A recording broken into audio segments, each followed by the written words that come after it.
Bismillahi Raxmaani Raxiim. Waxaan dib u bilownay koorsadeenii ku saabsanayd Microsoft Office 2016 plus. Waxaanu soo qaadanay home.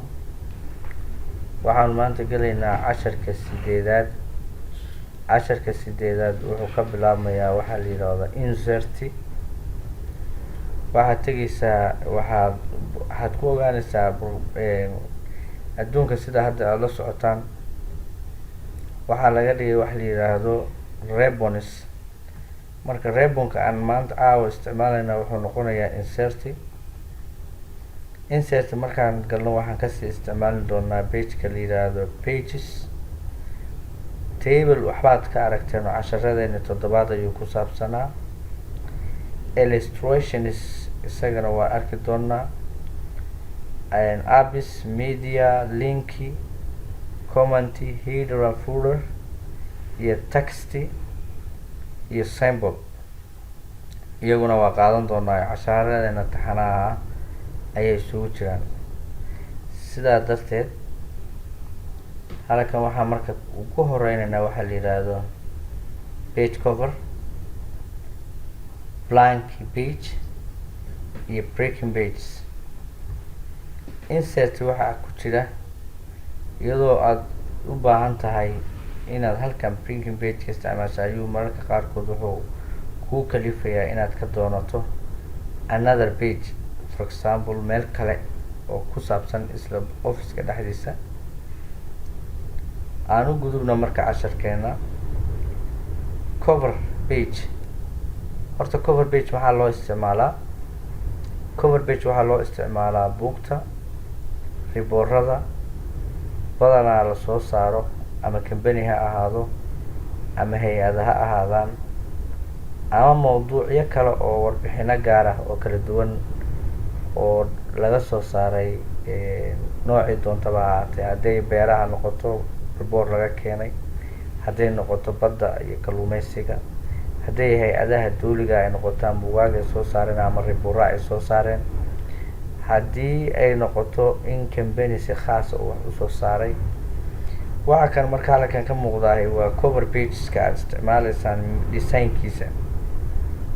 softwaradii hore oo ka horeeyey 2016 2013 10 iyo 7 ba wax badan oo hadda kan ku jira oo options ay kuma jirin.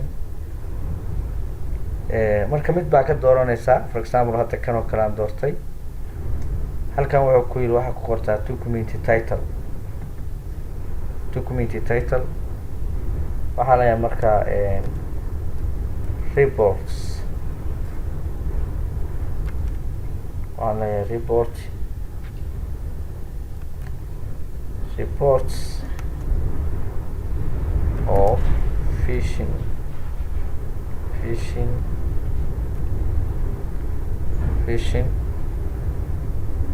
hoos ayaan aadayaa. halkan waxaa lagu qoraa subtitle. maxaa usii ah halkan maxaa usii ah oo reportigan sub markaad titleka qortid maxaa subtitle usii ah.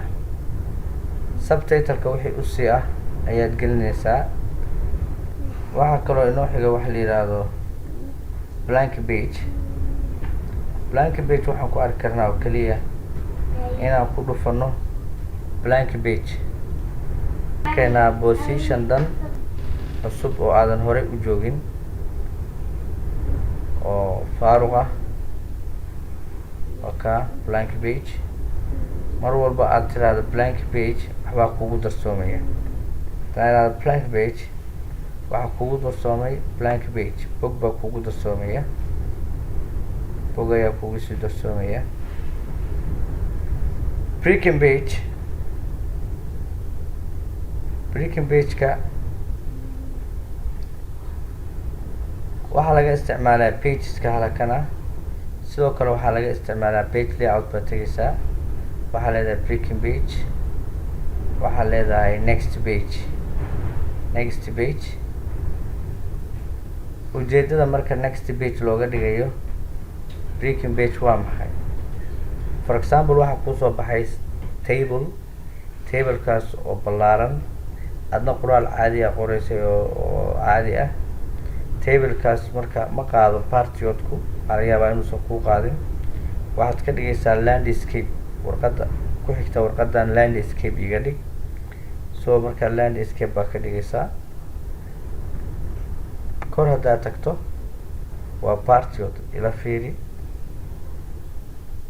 way kala yaryihiin, midna waa balac midna waa dherer. kor waxaan kusoo qoray oo sidaa ula socotaan aragtaan inay warqadanu tahay warqad landscape-ka ahayd. sidaa la adigeed waa la isticmaalaa. insertina wuu ka mid yahay breaking pagesku, laakiin optionskiisa ugu fiican waxaa laga helaa page layout. waxaa ka helaysaa options badan oo taxan. next pagekaasaa markaa qaadanay. aada ba umahadsantihiin dhammaan dhalinyarada daafaheeda caalamka jooga ee barnaamijkan sida joogtada ula socon jiray. Microsoft Office 2016 plus insha allah waxaanu kusoo kordhinay maadooyin tiro badan maadooyinka hore. koorsadana dib baanu bilownay. aada baan idinku mahad celinayaa intiina daawata ee barnaamijkan sida taxanaha u daawata. thank you very much.